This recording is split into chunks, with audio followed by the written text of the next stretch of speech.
स्वागत है आप सभी का व्यूज हाइलाइट्स में। शुरुआत करेंगे फटाफट खबरों का सिलसिला। मैं हूं गरिमा रितेश। मानसूनी सीजन के बाद इन दिनों शहर के कंपनी बाग पुरजन विहार का हाल बेहाल हुआ पड़ा है। पार्क में हर जगह खरपतवार बढ़ी हुई है। ऐसे में नगर विकास न्यास की ओर से लगाए मजदूर काम नहीं कर पा रहे हैं, जिसके कारण पार्क में खरपतवार काफी बढ़ गई है। कंपनी बाग विकास समिति के अध्यक्ष सौरभ शर्मा ने बताया कि इस मामले को लेकर नगर विकास न्यास के अधीक्षण अभियंता को भी सूचित कर दिया गया है, लेकिन अभी तक कोई कार्रवाई नहीं हुई। बाग में जो सफाई की व्यवस्था यूआईटी के द्वारा Messrs Ajay Kumar and company को दी हुई है और इस कंपनी की तरफ से 10 सफाई कर्मचारी लगाने के लिए यूआईटी ने कहा रखा है। एक दिन में 10 कर्मचारी आएंगे, लेकिन उसके कर्मचारी कभी भी पूरे नहीं आते हैं। 4 कर्मचारी ही आते हैं और उनसे पूरी साफ सफाई नहीं होती काफ़ी टाइम। और इनके यूआईटी के अधिकारियों को कई बार अवगत भी करा दिया गया है कि साहब इसके सारे कर्मचारी नहीं आते हैं, सफाई नहीं हो रही है, घास खरपतवार पूरे में हो रही है, लेकिन फिर भी कोई ध्यान नहीं देते यूआईटी के अधिकारी। तो मानसूनी सीजन के बाद जो ये खरपतवार उगी हुई है पूरे पार्क को बदहाल कर रखा है, तो इसके लिए आपने शिकायत नहीं करी क्या नगर विकास न्यास को? नगर विकास न्यास के अधिकारी एससी साहब को भी मैंने कहा, तैयब खान जी को, एक्सीन साहब को भी मैंने कहा, दीपक माथुर जी को, लेकिन उन्होंने इनके कर्मचारी जो शॉर्ट आ रहे हैं कर्मचारी 10 की जगह 4 आ रहे हैं, उनको तो पूर्ति नहीं करवाई और उसकी जगह एक्स्ट्रा कर्मचारी और लगा दिए गए।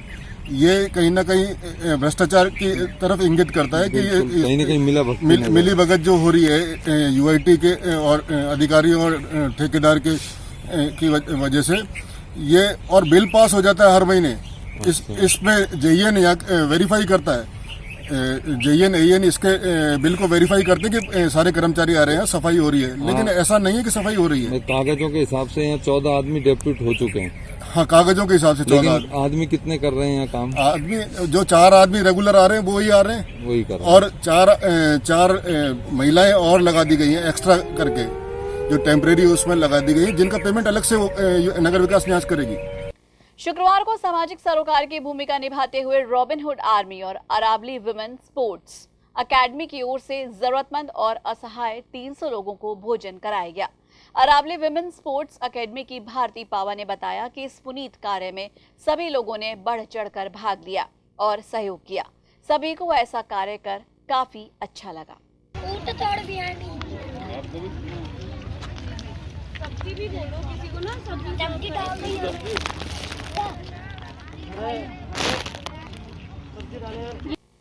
वहीं स्कूल शिक्षा परिवार की ओर से शुक्रवार को जिला कलेक्टर को एक ज्ञापन सौंपा गया। ज्ञापन में उन्होंने मांग उठाई कि प्राइवेट स्कूल्स तो बंद हैं, लेकिन स्कूल के क्षेत्र में अवैध रूप से कोचिंग संचालित की जा रही है। ऐसे में जहां स्कूल पर इसका प्रभाव पड़ रहा है, वहीं दूसरी ओर कोरोना महामारी और इसकी रोकथाम के लिए प्रशासन द्वारा जारी किए गए निर्देश नाकाफी साबित हो रहे हैं। भारत सरकार और राजस्थान सरकार के द्वारा पूरे देश में कोविड-19 को मद्देनजर रखते हुए सभी संस्थाएं और सभी कोचिंग बंद हैं।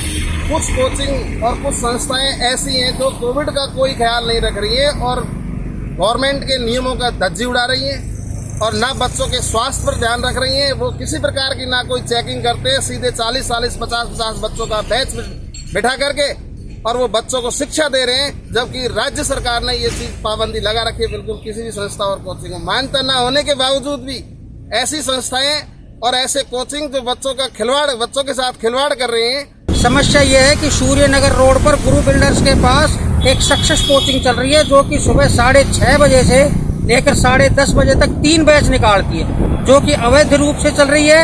इस समय राज्य सरकार और केंद्र सरकार द्वारा सभी जगह रोक लगाई गई है, उसके बावजूद ही बच्चों के भविष्य के साथ खिलवाड़ किया जा रहा है और बच्चों को ट्यूशन कोचिंग अवैध रूप से चला रहे हैं। उनके ऊपर प्रशासन को पहले भी सूचना दी जा चुकी है, लेकिन किसी प्रकार का कोई एक्शन नहीं लिया गया है। और आज भी वो 3-4 कोचिंगें हैं, जैसे सक्सेस कोचिंग, दूसरा एक सरस्वती स्कूल के अंदर सरस्वती प्राथमिक विद्यालय दिवाकरी के अंदर ये कोचिंग चल रही है, और एक सरस्वती प्राथमिक विद्यालय खुदनपुरी के अंदर जो कि सभी संकाय चला रहे हैं। कक्षा 6 से 12 तक की ये कोचिंग चल रही है, जबकि मान्यता प्राप्त विद्यालय और राजकीय विद्यालय सभी बंद हैं। उनमें किसी प्रकार की कोई क्रिया गतिविधि नहीं हो रही है और इनके द्वारा बच्चों के भविष्य के साथ खिलवाड़ किया जा रहा है। शुक्रवार को नीमराणा ब्लॉक की आंगनबाड़ी कार्यकर्ताओं ने अपनी मांगों को रखते हुए जिला कलेक्टर को ज्ञापन सौंपा। आंगनबाड़ी कार्यकर्ताओं ने बताया कि मात्र 2700 रुपए में हमसे हर तरह के सरकारी काम लिए जा रहे हैं। कोरोना महामारी के इस दौर में हम कोरोना फाइटर्स बनकर लोगों की मदद कर रहे हैं। ऐसे में सरकार से निवेदन है कि हमारा मानदेय बढ़ाया जाए और हमारे स्थायीकरण को कराया जाए। इस मामले को लेकर आज जिला कलेक्टर को एक ज्ञापन सौंपा गया। को 2700 रुपये में रात दिन भर काम करवाया जाता है। कोई भी हमसे आकर के जब चाहे रात के 10 बजे हो चाहे 11 बजे हो, जब भी फ़ोन खुड़का के और अपनी रिपोर्ट मांग लेते हैं और मानदेय हमें 2700 रुपये दिया जाता है। कुछ नहीं दिए देते गवर्नमेंट हमें, मतलब रात दिन कार्य करवाती है गाड़ी, मतलब यह है। और हमने मैडम को ज्ञापन दिया, उसमें हमारी निम्न मांगे हैं कि हमारा मानदेय बढ़ाया जाए, हमें स्थायी कर्मचारी किया जाए, हमें 2 विभागों का काम करवाया जाता है, केंद्र सरकार और राज्य सरकार, एक विभाग में कार्य करवाया जाए हमसे। और हमसे मतलब आशा के जो है सोतेला व्यवहार किया जाता है एक तरीके से। वो मेडिकल विभाग वाले तो बोलते हैं आपसे है ना, बाल विकास वाले देंगे आपको, आपका मानदेय आपका वो बढ़ाएंगे, और बाल विकास वाले बोलते हैं आप है ना जो मेडिकल विभाग का काम ज़्यादा करते हो तो आपका मानदेय वो बढ़ाएंगे। कलेक्टर साहिबा को ज्ञापन दिया है और क्या मांगे आपकी? हमारी मांगे हमारे को पक्का किया जाए, हमारी पेमेंट बढ़नी चाहिए जी। शुक्रवार को rotary club of Alwar, central Ayurveda विभाग, राजस्थान और रेनॉल्ट अलवर शोरूम के संयुक्त तत्वावधान में कोविड-19 से बचाव के लिए आयुर्वेदिक काढ़ा पिलाया गया। दिल्ली रोड हनुमान सर्किल के पास यह आयुर्वेदिक काढ़ा चिकित्सा अधिकारी श्री पवन सिंह शेखावत के तत्वावधान में 175 लोगों को पिलाया गया, जिसमें क्लब सदस्य श्री देवेंद्र गर्ग, संजय अग्रवाल, प्रशांत बिंदल, कृष्ण खंडेलवाल और रेनॉल्ट शोरूम से पटवारी यादव जी, श्री कला नैयर जी और मनोज शुक्ला जी मौजूद रहे।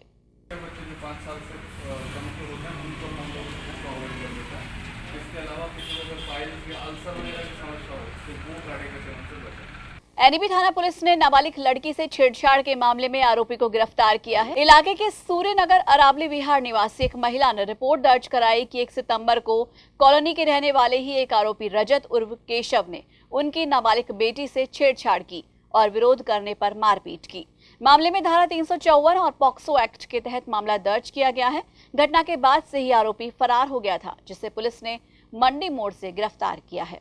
ये 1 सितंबर को अरावली विहार सूर्यनगर निवासी एक महिला ने ये मुकदमा दर्ज कराया था कि उसकी नाबालिग पुत्री के साथ कॉलोनी में रहने वाले रजत सिंह उर्फ केशव ने छेड़छाड़ की और विरोध करने पर उसके साथ मारपीट की।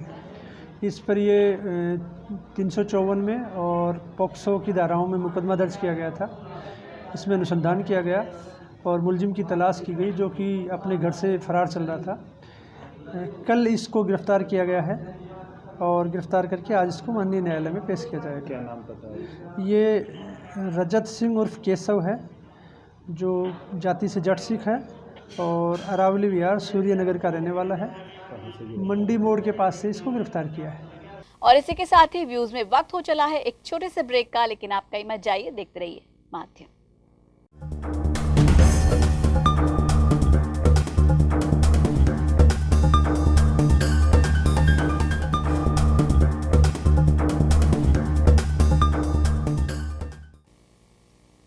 व्यूज में एक बार फिर से आप सभी का स्वागत है और अब फिर से रुक करेंगे कुछ और खबरों का। अलवर जिले में होने वाली मौसमी बीमारियों को लेकर चिकित्सा विभाग सतर्क हो गया है। इसके लिए सभी चिकित्सा कर्मियों को भी सतर्क रहने के निर्देश दिए गए हैं। मुख्य चिकित्सा एवं स्वास्थ्य अधिकारी डॉक्टर ओपी मीणा ने बताया कि मौसमी बीमारियों की रोकथाम के लिए तैयारियां पूरी हैं। मच्छर जनित और पानी जनित जितनी भी संक्रमित बीमारियां हैं, उनके लिए जागरूक अभियान भी शुरू किया गया है। उन्होंने बताया कि कोविड-19 को रोकने के लिए जिस तरह से हाथों की स्वच्छता जरूरी है, उसी तरह से ठीक उल्टी दस्त की शिकायत होने पर भी हाथों की सफाई होना बेहद जरूरी है। साथ ही ये भी जानकारी दी गई कि मौसमी बीमारियों से निपटने के लिए 7000 कार्यकर्ता मौजूद हैं जो काम कर रहे हैं और पल्स पोलियो में 7000 कार्यकर्ता अपना सहयोग कर रहे हैं। डेंगू, चिकनगुनिया जो वेक्टर बोर्न डिजीज है, मच्छर जनित रोग हैं, और पानी में इन्फेक्शन की वजह से जो वाटर बोर्न डिजीज़ हैं, उन सारी डिजीज़ के कंट्रोल के लिए सबसे महत्वपूर्ण, सभी इन्फेक्शियस डिजीज़ के लिए सबसे जो महत्वपूर्ण है, जो ओरल टू मतलब हैंड टू माउथ जाती है, उनमें हाथ की जो स्वच्छता वो अति महत्वपूर्ण चीज़ है, जिसकी वजह से कोविड-19 भी, पीलिया भी, दस्त भी, उल्टी भी और विभिन्न प्रकार के जो संक्रमण हैं उनको रोका जा सकता है। उनको रोकने के लिए हैंड वॉशिंग सबसे एक महत्वपूर्ण तरीका है, जिसको साबुन पानी से हाथ को निश्चित 30 से 40 सेकंड तक साबुन पानी के साथ रगड़ के धोना चाहिए निश्चित स्टेपों में, जिससे कि संक्रमण नहीं फैले, साथ ही मच्छर पैदा नहीं हो। उसके लिए हमको मच्छर पैदा होने के स्थान जो खुले में पानी रहता है, बिना ढका रहता है, इकट्ठा रहता है, उस पानी को खुला नहीं छोड़ना है। खुला छोड़ने वाली जैसी स्थिति बड़ा है, उसको ड्रेनेज प्रॉपर देना है, ड्रेनेज प्रॉपर देके उसको ढकना है और वो सुखा के रखना है, जिससे कि आपका आसपास का 500 मीटर का दायरा यदि आप सुखा के साफ सुथरा रखते हैं तो आपके निकटतम क्षेत्र में कहीं भी मच्छर नहीं होंगे, तो आपको मच्छर काटेगा नहीं, मच्छर काटने होगा। कर्मी लगाए गए हैं अपने जो प्रचार प्रसार के लिए, इसके रोकथाम के लिए। ओवरऑल हम यदि बात करें चिकित्सा एवं स्वास्थ्य विभाग और ICDS विभाग की, तो एक्टिव पार्टिसिपेशन हमारे यहाँ पर करीब 7000 पार्टिसिपेंट्स हैं जो एक्टिवली इसमें पार्टिसिपेट करेंगे, पल्स पोलियो में भी, रूटीन बीमारियों के कंट्रोल में भी और चिकित्सा। सदर थाना अंतर्गत ग्राम जाटवास में शुक्रवार सुबह खेत पर पानी की मोटर चलाने गए एक युवक की करंट लगने से मौत हो गई। थाना पुलिस द्वारा सामान्य चिकित्सालय में मृतक का पोस्टमार्टम करा शव परिजनों को सौंप दिया गया। थाना पुलिस हेड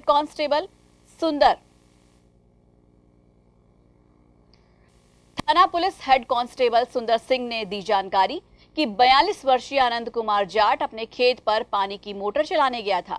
इस दौरान करंट लगने से वो वहीं अचेत होकर गिर गया। मामले की जांच की जा रही है। मृतक के भाई ने रिपोर्ट दी है कि भाई मेरा भाई खेत पे पानी की मोटर चलाने गया था तो करंट लगने से चिपक के मर गया है, जिसका नाम आनंद कुमार पुत्र भूप सिंह है, जाति जाट, निवासी जाटवास के हैं। अलवर जिले में कपास की अच्छी पैदावार होने के कारण इन दिनों कृषि उपज मंडी में कपास की अच्छी आवक हो रही है। कपास का भाव भी क्वालिटी के हिसाब से 3800 रुपए से 4500 रुपए क्विंटल तक किसान को मिल रहा है। मंडी व्यापार समिति के अध्यक्ष सुरेश जलालपुरिया ने बताया कि जिले के औद्योगिक क्षेत्रों में स्थित इकाइयों में कपास की तगड़ी खरीदारी की जा रही है और यही कारण है कि कपास बहुत बड़ी तादाद में मंडी में पहुंच रही है और किसानों को भाव भी अच्छा मिल रहा है। उनका कहना है कि पहले जिले में कपास बिल्कुल नहीं होती थी या फिर बहुत थोड़ी होती थी, लेकिन अब पिछले कुछ सालों से कपास बड़े पैमाने पर पैदा की जा रही है क्योंकि इसमें मुनाफा अच्छा मिलता है। उन्होंने बताया कि जिले के इलाकों में पैदा होने वाली कपास की क्वालिटी भी काफी अच्छी है। वर्तमान में 600-700 गांठे कपास के हमारे अलवर मंडी में आ रही है और हमारे अलवर में काफ़ी प्लांट कपास के लग गए हैं जो किसान को बहुत अच्छे दाम अलवर मंडी में मिलते हैं। इसलिए अलवर मंडी के जो कारखाने अलवर उद्योग क्षेत्र में वहाँ पर ये उसमें वो लोग इन्हें खरीद रहे हैं और मैं समझता हूँ कि इस बार भाव तो पिछले साल जितने हैं लेकिन उत्पादन हमारा किसान कम बताता है। क्या भाव चल रहा है फिलहाल कपास? कपास क्वालिटी वाइज 3800 से 4500 के भाव है। जिला में पंचायत अलवर ने जिला कलेक्टर को ज्ञापन देकर किशनगढ़ बास में एक पुरानी मस्जिद पर और कब्रिस्तान पर किए जा रहे अवैध कब्जे को तुरंत हटाने की मांग की है। मेयर पंचायत सदर शेर मोहम्मद ने बताया कि ये मस्जिद काफी पुरानी है और वहीं कब्रिस्तान भी बना हुआ है। इस पर इसी गांव का एक व्यक्ति रज्जाक बार बार कब्जे की कोशिश करता है। पहले भी प्रशासन ने उसका अवैध कब्जा हटाया था, अब उसने फिर से नगर पालिका ईओ की मिलीभगत से मस्जिद और कब्रिस्तान की भूमि पर अवैध कब्जा कर लिया है। सदर शेर मोहम्मद का कहना है कि प्रशासन उस कब्जे को हटाए, अन्यथा वो लोग खुद जाकर किशनगढ़ में हड़ताल करेंगे और धरना देंगे। तो क्या मांगे? मेरा नाम शेर मोहम्मद, जिला में पंचायत सदर अलवर किशनगढ़ में हमारी एक मस्जिद बहुत पुराने कब्रिस्तान है। वहाँ पर अवैध निर्माण एक बार ने एक बार किया, प्रशासन ने एक बार तोड़ भी दिया, दोबारा फिर वहाँ के जो नगर पालिका के ईओ हैं उनके इशारे पर एक रज़ाक नाम का आदमी है, वो बार बार उस पर अतिक्रमण कर लेता है। माननीय कलेक्टर महोदय को ज्ञापन देने आए हैं और उस अतिक्रमण को तुरंत हटवाने के लिए आग्रह करने के लिए।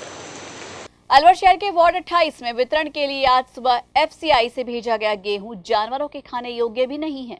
फेयर प्राइस यूनियन के नेताओं में चंद गुप्ता और कई राशन डीलर्स भी सूचना मिलते ही वहां पहुंचे और इस संबंध में जिला रसद अधिकारी को भी तुरंत सूचना दी गई।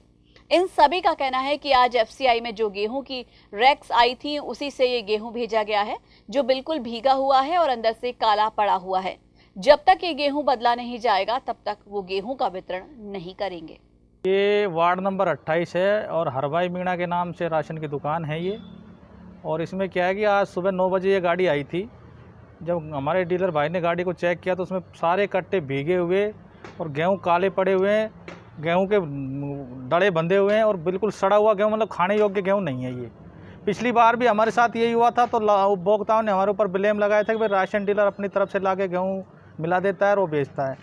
हमने पिछली बार उपभोक्ता को बड़ी मुश्किल से समझा के नहीं गेहूं का वितरण किया, लेकिन इस बार अगर गेहूं की क्वालिटी में सुधार नहीं होता है तो हमारी यूनियन ने ये निर्णय लिया है कि जब तक इस गाड़ी का कोई सोल्यूशन नहीं होता है तब तक हम गाड़ी शहर में खाली नहीं करवाएंगे, ना ही वितरण करेंगे। तो अभी ये आपने कहाँ का शिकायत करी है? हमने जिला रसद अधिकारी को लिखित में शिकायत दे दी है, कलेक्टर साहब को भी मेल कर दिया है और पूरे मीडिया को बुला के हमने मीडिया में भी ये दे दिया है, लेकिन अभी तक प्रशासन के द्वारा कोई भी कदम नहीं उठाया गया, ना ही कोई अधिकारी देखने के लिए आया है, ना ही डीएसओ साहब की तरफ से कोई प्रतिनिधि आया है। समस्या ये है कि आज ये गाड़ी हरभाई मीणा की दुकान पर यहाँ गेहूं की आई थी, खाद्य सुरक्षा में गेहूं अक्टूबर के मध्य आई है ये गाड़ी। इसमें जब माल उतरवाने लगे तो एक एक कट्टा चेक करने की पोजीशन आई थी तो देखने पर मालूम पड़ा कि एक तो बिल्कुल भीगा हुआ है, भीगने के साथ साथ जो गेहूँ है वो अंदर से काला पड़ा हुआ है, सड़ा गला माल है जिसमें कोई खाने योग्य नहीं है। इस बात की हमने जिला प्रशासन को भी अवगत करा दिया है और 4-5 घंटे हो गए यहाँ खड़े हुए हमको, लेकिन अभी तक डीएसओ साहब को हमने अवगत करा दिया है। क्या कही है उन्होंने कहा है कि साहब एक एप्लीकेशन भेज दो और मैं अभी इंस्पेक्टर को भेजता हूँ, वो क्वालिटी चेक कर लेंगे। अनलॉकिंग की प्रक्रिया हर जगह जारी है, ऐसे में प्रशासन द्वारा कुछ गाइडलाइंस की पालना के साथ साथ काफी छूट दी गई है, लेकिन हम सभी को सतर्क तो रहना है। इसलिए माध्यम टीवी आप सभी से गुजारिश कर रहा है कि भीड़ भाड़ वाली जगहों पर जाने से बचें, बहुत जरूरी हो तो ही बाजारों में जाएं, लेकिन मास्क लगाना ना भूलें। साथ ही बार बार अपने हाथों को सैनिटाइज करते रहें, कम से कम 2 गज की दूरी का ध्यान रखें, क्योंकि कोरोना वायरस से बचाव ही उपचार है। तो आज के लिए व्यूज में बस इतना ही। अपने इलाके की हर खबर जानने के लिए आज ही अपने स्मार्टफोन पर YouTube चैनल से सब्सक्राइब कीजिए माध्यम टीवी और देखें खबरों के साथ साथ मनोरंजन और हर तरह की जानकारी पाने के लिए रोचक कार्यक्रम। नमस्कार।